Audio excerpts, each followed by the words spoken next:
Teman-teman yang dirahmati Allah Subhanahu wa taala, Nabi Shallallahu alaihi wasallam mengatakan sesungguhnya amal yang paling disukai Allah itu apa?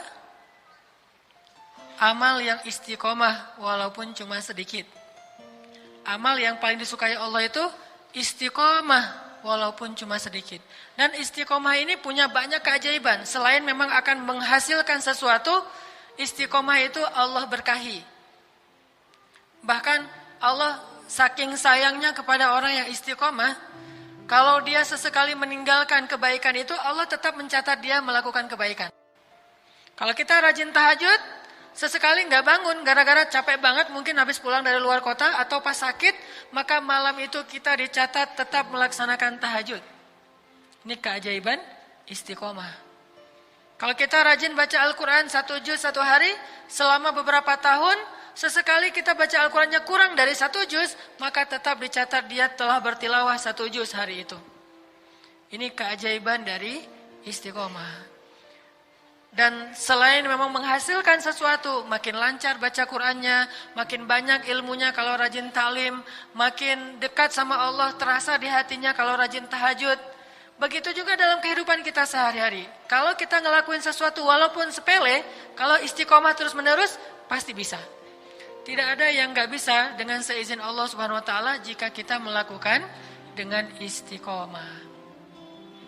Makanya banyak hal-hal yang luar biasa, mungkin kita bilang itu talent gitu ya, bakat seseorang yang bisa melakukan hal-hal yang unik gitu.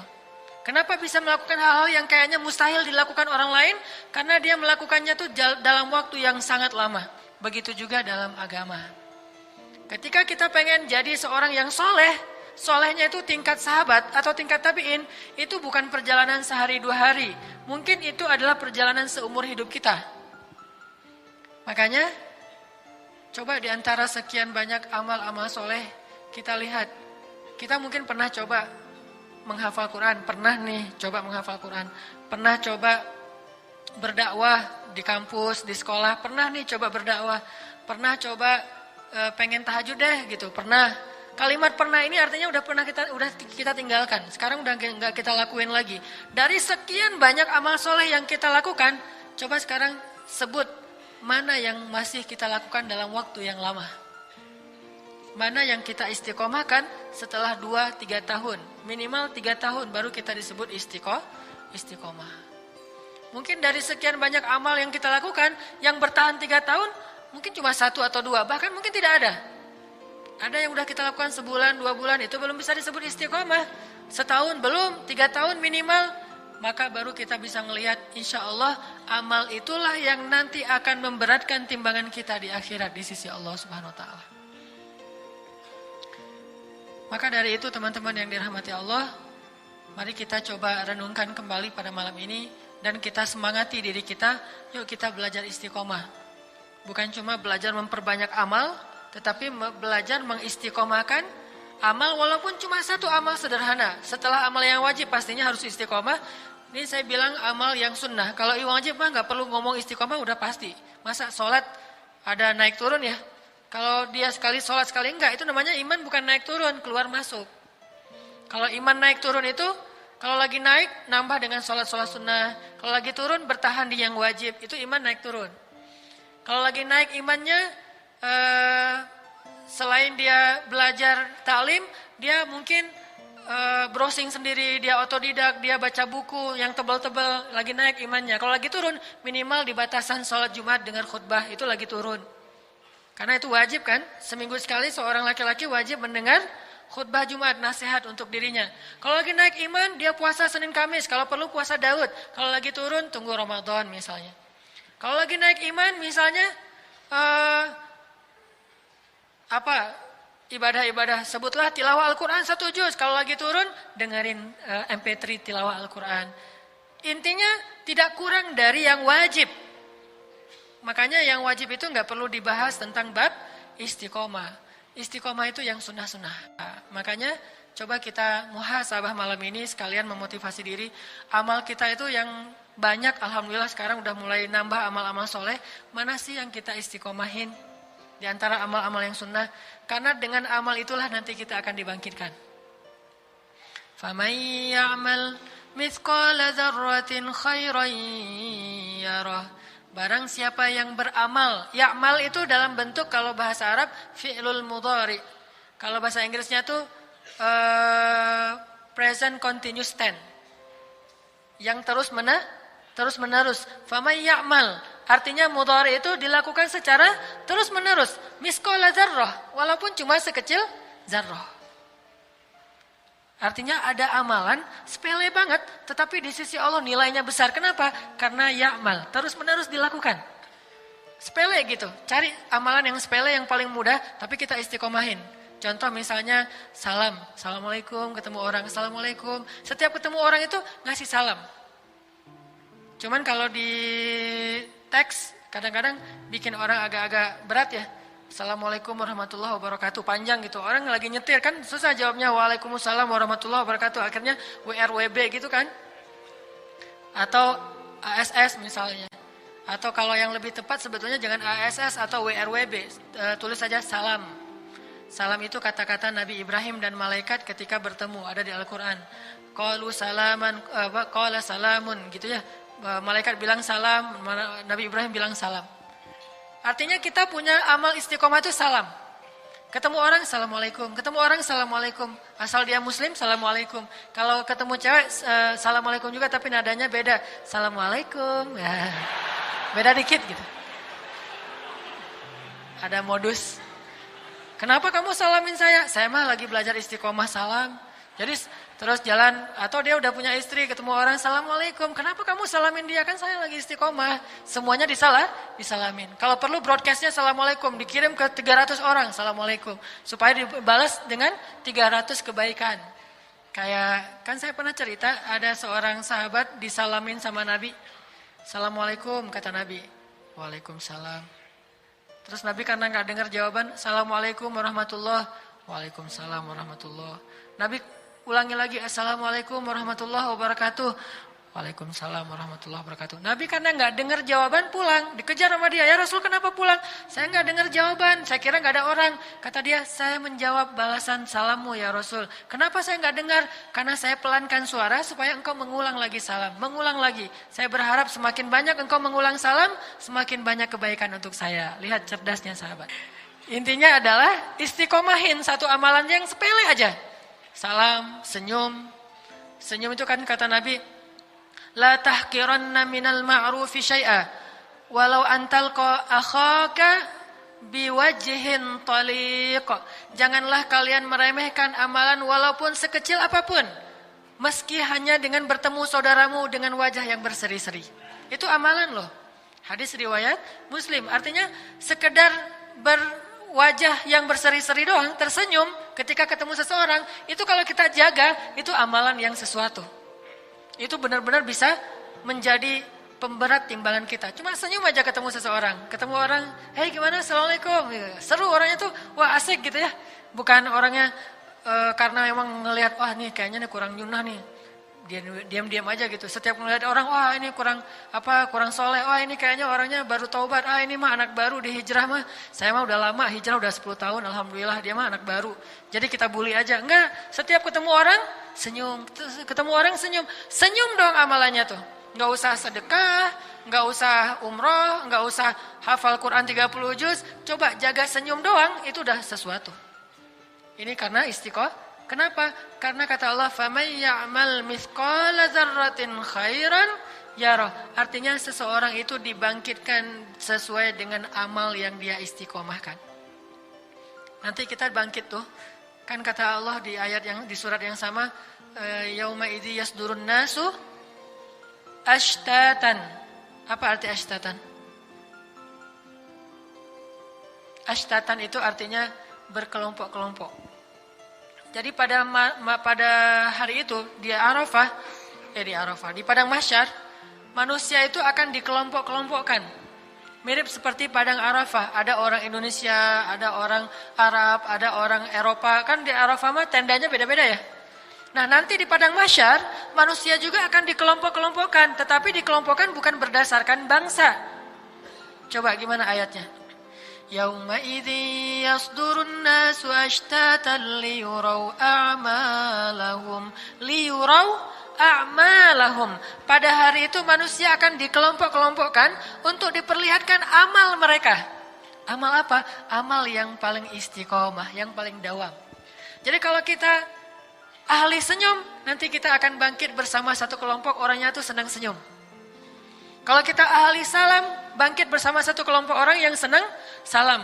Kalau kita ahli tilawah Al-Quran, akan dibangkitkan bersama orang yang para pecinta Al-Quran. Hamilul Quran. Ada Salim Maula Abi Hudzaifah, ada Abdullah ibnu Mas'ud, ada Zaid bin Thabit. Ada banyak orang yang ahli dalam ilmu Al-Quran, kita berada di sana. Kalau kita istiqomahnya adalah suka ngomongin orang, suka ngomporin orang, nanti akan dibangkitkan bersama Ummu Jamil. Tabbat yada Abi Lahab wa tab. Nanti ada ayat wa imra'atuhu hammalatal hatab. Hammalah itu artinya senangnya itu ngomporin orang. Sehingga nanti bangkitnya bersama hammalatal hatab, seperti Ummu Jamil, istrinya Abu Lahab.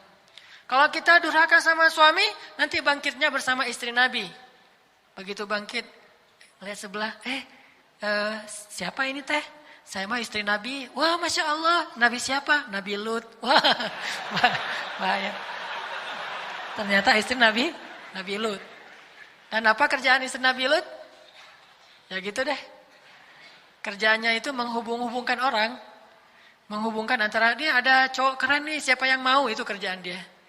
Begitu datang malaikat, kalau nggak salah 3 orang malaikat datang kepada Nabi Lut dengan wujud laki-laki yang sempurna, istri Nabi Lut langsung broadcast. Ada cowok keren lah di rumah saya. Ayo kalian kalau pengen lihat, ini harganya spesial. Datang tuh cowok-cowok banyak ngelihat mana cowok-cowok keren. Pas ngelihat, wah keren banget tuh. Langsung dilelang sama istri Nabi Lut. Berapa? 1 juta. Ini mah spesial, nggak ada di negeri kita. Jarang banget ada di Italia. Di Italia aja kalah, orang Italia aja kalah. Bayangin Del Piero gitu, orang pemain-pemain bola yang keren Italia itu kalah sama malaikat yang turun dari langit. Sampai saking kerennya malaikat bisa dibilang itu seperti perempuan. Kayak artis Korea gitu deh. Cowok tapi mirip-mirip cewek gitu kan, saking kerennya gitu kan ya.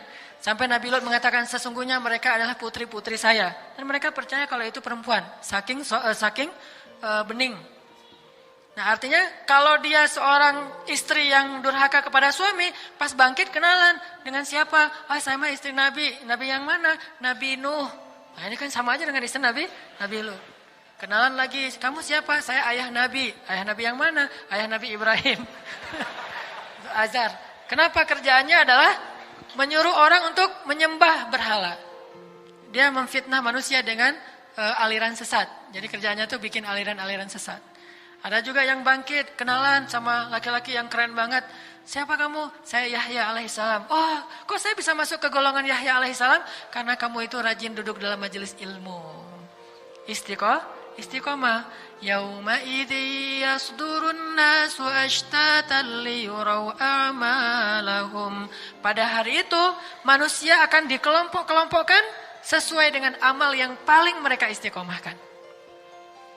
Bagaimana kalau istiqomahnya ada 2 amal? Berarti dia dikelompokkan dengan orang yang istiqomahnya 2 amal. Gimana amal kita, begitulah kelompok kita.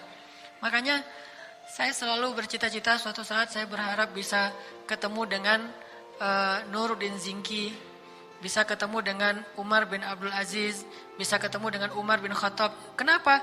Karena semangat tajdid, semangat pembaharuan dalam agama, berdakwah di jalan Allah, sehingga nanti pas bangkit dari kubur itu tiba-tiba kita berada dalam sebuah kelompok, ngelihat di sebelah orang gagah-gagah, Mas, namanya siapa? Umar. Umar yang mana ya? Umar kayaknya banyak. Umar bin Khattab. Wah, Masya Allah, Umar bin Khattab. Sebelah lagi, namanya siapa? Umar juga. Umar banyak banget Umarnya nih. Umar yang mana? Umar bin Abdul Aziz. Kan keren tuh kan ya? Ketemu lagi. Siapa namanya? Saya Nuruddin Zinki. Ketemu orang-orang keren yang selama ini cuma kita baca di buku kisah-kisah mereka. Tiba-tiba kita berada di antara mereka. Kenapa? Karena amalan yang paling kita istiqomahin itu adalah dakwah di jalan Allah. Ketemulah dengan para dai-dai yang fenomenal itu, yang legend di dalam sejarah Islam. Apa yang paling kita istiqomahin? Apalagi kalau kita istiqomahnya adalah sholat malam. Nanti ketemunya dengan Nabi Idris alaihissalam. Barisannya itu Idris alaihissalam. Barisannya itu kalau perempuan yang rajin sholat malam, istri Nabi yang bernama Hafsah. Qawwamah, sawwamah. Qawwamah artinya orang yang selalu sholat malam. Shawwamah orang yang selalu berpuasa, puasa sunnah seperti puasa Senin dan Kamis. Sehingga nanti bangkitnya bersama qawwamah, shawwamah, cewek yang rajin sholat malam dan rajin puasa sunnah. Nah, apa janji Allah bagi orang yang istiqomah kayak gitu? Summastaqamu tatanazzalu alaihimul malaikah. Malaikat akan turun kepada mereka. Malaikat itu turun ke langit bumi atau turun ke dunia, dan kemudian malaikat itu akan berkata kepada kita walaupun kita nggak mendengar. Tapi kadang ada yang bisa mengetahui itu lewat mimpi. Malaikat akan datang ke dalam mimpi kita dan memberikan kalimat la tahzanu wa la takhafu. Jangan khawatir, jangan sedih. Kalian nggak perlu khawatir dan kalian nggak perlu sedih. Apa yang udah terjadi, kalian nggak perlu sedih. Apa yang akan terjadi, kalian nggak perlu khawatir. Karena Allah Subhanahu Wa Taala akan menjamin kebahagiaan untuk kalian kalau istiqomah. Pasti jadi tuh. Sama kayak kita pengen ngecelin perut. Kita harus istiqomah apa? Istiqomah push up, istiqomah sit up, istiqomah makan sebelum jam 9 malam, istiqomah minum air hangat sebelum tidur, istiqomah tidur jangan lebih dari jam 11 malam, jangan begadang. Kalau kita nggak istiqomah, walaupun pengen banget beli semua buku-buku tentang cara menjaga tubuh, buku tentang fitness segala macam, kita beli majalah-majalahnya, tapi kita nggak istiqomah, itu hanya jadi amani, angan-angan. Jadi bedanya orang yang berangan-angan dengan orang yang beramal adalah istiqomah. Sedikit teori ya, bahwa istiqomah itu ada dua bentuk. Ada istiqomah namanya dawam. Dawam itu continue, terus-menerus. Kayak contoh-contoh yang tadi saya sebutin, kita sholat tahajud dawam, kita tilawah Al-Quran dawam, kita tersenyum kepada orang lain dawam, kita memaafkan orang lain itu sering. Ini namanya istiqomah dalam bentuk dawam. Sesungguhnya amal yang paling disukai Allah adalah adwamuha, yang paling dawam, walaupun wa in qallat, walaupun cuma sedikit. Kata Nabi, inna ahabbal a'mal ilallah, sesungguhnya amal yang paling disukai Allah itu adwamuha, yang paling dawam, yang paling kontinu. Wa in qallat, walaupun cuma sedikit. Faman ya'mal mithqala dzarratin khairan yarah. Itu satu makna istiqomah. Yang kedua, makna istiqomah itu artinya mustaqim, on the track. Tidak mencela-mencela gitu. Enggak ke kanan, enggak ke kiri, yang dia kadang-kadang gagal fokus. Jadi makna istiqomah, fokus aja, on the track aja, enggak usah keluar dari jalur yang sudah Allah buat. Ibarat kereta api mah tetap di atas relnya, enggak keluar dari rel, maka itu juga makna istiqomah. Kayak kita lagi sakit, kemudian kita berobat ke dokter, itu masih on the track? Masih? Masih ya, karena medis itu ilmiah dan ilmiah itu dibolehkan dalam agama. Datang ke dokter, ternyata belum ada hasil, belum ada perubahan, masih aja sakit. Terus kita datang ke terapis, kita minum herbal. Selain obat-obat yang medis yang dari konvensional, kita minum herbal juga yang holistik. Itu juga masih on the track. Yang nggak boleh adalah ketika kita dokter mungkin mengatakan, ini udah parah, suruh pulang aja dan makan aja apa yang dia suka. Atau kemudian terapi juga nggak ada hasil, nggak ada perubahan, nggak ada progres. Akhirnya kita datang ke orang pintar, datang ke dukun. Nah ini berarti nggak istiqomah. Kalau kita istiqomah, kita terus saja berikhtiar dengan ikhtiar yang Allah bolehkan. Kayak misalnya kita kerja, cari aja pekerjaan yang halal. Walaupun ujiannya banyak, tapi tetap aja di situ. Ini namanya on the track. Nah ini mustaqim. Ini insya Allah orang yang summastaqamu. Kemudian mereka istiqomah. Makna yang kedua ini lebih besar dan lebih penting daripada makna yang pertama. Makanya ada orang yang hidupnya mungkin amalannya nggak banyak, tetapi dia nggak berbuat dosa. Tetapi dia nggak melanggar syariat Allah. Dia bukan ahli tahajud, bukan ahli puasa, bukan ahli ibadah-ibadah sunnah, tetapi dia nggak pernah melanggar syariat Allah Subhanahu Wa Taala. Berarti dia orang yang istiqomah, udah on the track tuh. Kayak cewek misalnya pakai jilbab.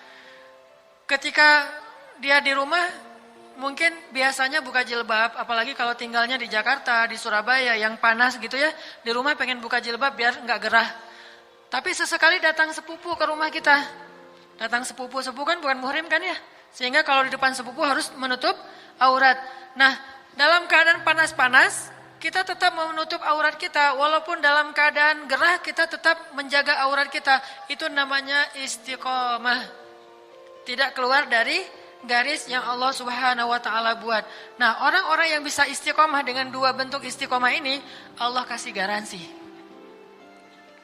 Allah kasih garansi, Allah kasih jaminan, Allah kasih janji. Apa janji Allah? Pasti dia akan sukses. Kata Allah, gak usah khawatir dengan janji Allah. Alla takhafu wa la tahzanu. Nahnu awliya'ukum fil hayatid dunya wa fil akhirah. Jangan khawatir, kamilah penolong kalian di dunia dan di akhirat. Itu janji Allah SWT. Kalau kita baca ayat tadi, Allah bilang, la takhafu wa la tahzanu. Jangan khawatir, jangan sedih. Kamilah awliya'ukum, penolong-penolong kalian di dunia dan di akhirat. Allah pasti tolong. Apapun masalah kita, jangan pernah terpeleset. Apapun ujian dalam hidup kita, jangan pernah melenceng, jangan belok arah, jangan apalagi sampai U-turn gitu ya, balik lagi ke masa jahiliyah. Jangan, tetap aja istiqomah. Maka Allah mengatakan, nahnu awliya'ukum, kami pasti akan menolong kalian. Itu garansi dijamin oleh Allah SWT. Sehingga kita belajar yakin sama jaminan Allah itu lebih daripada kita yakin kepada hukum gravitasi. Ini saya tanya ke teman-teman. Kalau saya lempar batu ke atas, kira-kira batu itu akan gimana? Jatuh ke bawah? Yakin? Berapa persen yakinnya? 100%. Berarti nggak mungkin batu itu ngambang gitu ya. Saya lempar ke atas. Di bumi tapi ya, bukan di bulan. Di bumi saya lempar batu ke atas. Apakah batu itu akan jatuh ke bawah? Ada yang berani bertaruh batu itu akan ngambang atau akan ngapung di udara gitu? Ngambang? Ada yang berani? Sekarang saya tanya, siapa yang mau bertaruh 100 juta bahwa batu yang saya lemparkan itu akan jatuh ke bawah? Ada yang berani bertaruh 100 juta? Kalau dia jatuh ke bawah nanti yang bertaruh itu akan dapat 200 juta. Berani? Tapi kalau nggak jatuh ke bawah, 100 juta itu hilang. Berani nggak? Nih, Mike ya. Ada yang berani bertaruh? Kalau Mike ini jatuh ke bawah, berarti dia dapat 200 juta. Kalau nggak jatuh ke bawah, 100 juta dia tuh hilang. Ada berani nggak bertaruh? Nggak berani ya? Berarti Anda meyakini saya sebagai seorang magician. Saya mah bukan magician, saya mah bukan tukang sulap, beneran gitu. Artinya kita yakin banget bahwa kalau kita lempar batu, batu itu akan jatuh ke bawah. Nggak ada cerita batu itu akan ngambang kecuali pakai sihir atau pakai magic. Kita yakin banget batu itu akan jatuh ke bawah. Harusnya kita yakin kepada Allah lebih daripada kita yakin kepada gaya gravitasi, kepada hukum alam, kepada batu yang jatuh ke bawah. Karena sesungguhnya batu yang jatuh ke bawah itu pasti menurut hukum ilmiah. Tapi hukum ilmiah itu di tangan Allah Subhanahu wa taala. Masih bisa ditaklukkan dengan hukum magic. Hukum ilmiah itu batu kalau dilempar ke atas akan jatuh ke bawah, tapi dia masih bisa dirubah dengan magic, dengan sihir, nggak jatuh ke bawah, dia ngambang di atas gitu. Tapi walaupun itu kita masih yakin yang namanya batu kalau dilempar ke atas itu pasti jatuh ke bawah. Kenapa kita nggak yakin kepada Allah Subhanahu wa taala yang kekuasaannya itu tidak ditaklukkan oleh apapun, oleh magic nggak bisa, oleh sihir nggak bisa, oleh ilmiah nggak bisa, oleh apapun khurafat nggak bisa, oleh mitos nggak bisa. Hukum Allah lebih mutlak dan janji Allah itu lebih pasti daripada batu yang jatuh ke bawah, lebih pasti. Sehingga kalau teman-teman ada masalah, istiqomahlah. Kok masih kuat sih dengan istiqomah? Soalnya saya yakin sama janji Allah. Nahnu awliya'ukum fil hayatid dunya wa fil akhirah. Kami akan menolong kalian di dunia dan di akhirat. Saya yakin sama janji Allah. Tapi kan gitu. Nggak ada tapi, pokoknya saya yakin. Seperti kamu yakin kalau batu itu dilempar akan jatuh ke bawah. Seharusnya kita berani bertaruh tentang masa depan kita dan naruh pilihan kita tuh di Allah. Kenapa kita nggak berani bertaruh untuk Allah? Ini masa depan nih saya pertaruhkan nih. Kalau saya nggak pacaran, apakah saya tetap akan bisa menikah? Taruh aja taruhannya sama Allah. Allah bilang, siapa yang istiqomah, kami tolong dia. Aduh, kalau saya putusin, ntar dia sama yang lain gimana ya? Nggak usah khawatir, udah aja pertaruhkan masa depan kita sama Allah. nanti kita akan bilang, untung dulu saya putusin. Untung dulu saya putusin. Itu pengalaman pribadi. Untung dulu saya diputusin. Bukan putusin. Untung saya dulu diputusin. Kalau nggak diputusin, saya mungkin nggak ketemu dengan istri saya yang sekarang, yang bidadari saya banget. Untung saya dulu diputusin. Sehingga saya ketemu dengan bidadari. Cie. Hashtagnya cie. Yakin aja sama Allah. Pokoknya kalau misalnya ada pertaruhan hidup, pilihan antara halal dan haram. Kalau antara halal dan haram tuh nggak usah sholat istikharah. Sholat istikharah itu berlaku hanya untuk yang halal dan halal. Tapi kita bingung mana yang terbaik. Kalau yang satu halal, yang satu haram, ntar dulu saya istikharah dulu nih. Yang pilih yang halal apa yang haram. Nggak perlu itu mah. Kalau halal haram udah aja pilih yang halal. Antara benar dan salah pilih yang benar. Nggak perlu istikharah. Ntar dulu ya saya mau tanya ke Ustadz dulu. Ustadznya bilang pilih yang halal atau ntar dulu kan Ustadznya baru satu. Saya pengen memilih jumhur ulama. Mayoritas ulama gitu. Udah nggak perlu yang kayak gitu-gitu. Karena udah jelas halal dan haram. Pilihlah Allah. Allah pasti akan menjamin kehidupan kita. Sama kayak kita misalnya punya iPhone. Rusak nih. Pengen diservis. Kalau kita servis di iPhone. Itu dikasih garansi ya. Sehingga kalau rusak lagi pasti nanti gratis. Tapi kalau kita servis di selain iPhone di tempat-tempat biasa, servis yang biasa, nggak ada garansinya kecuali garansi toko doang gitu. Paling 3 hari. Itu juga kalau ada. Kira-kira kita akan milih garansi yang mana? Akan milih servis di mana nih? Di iPhone yang resmi supaya ada garansinya.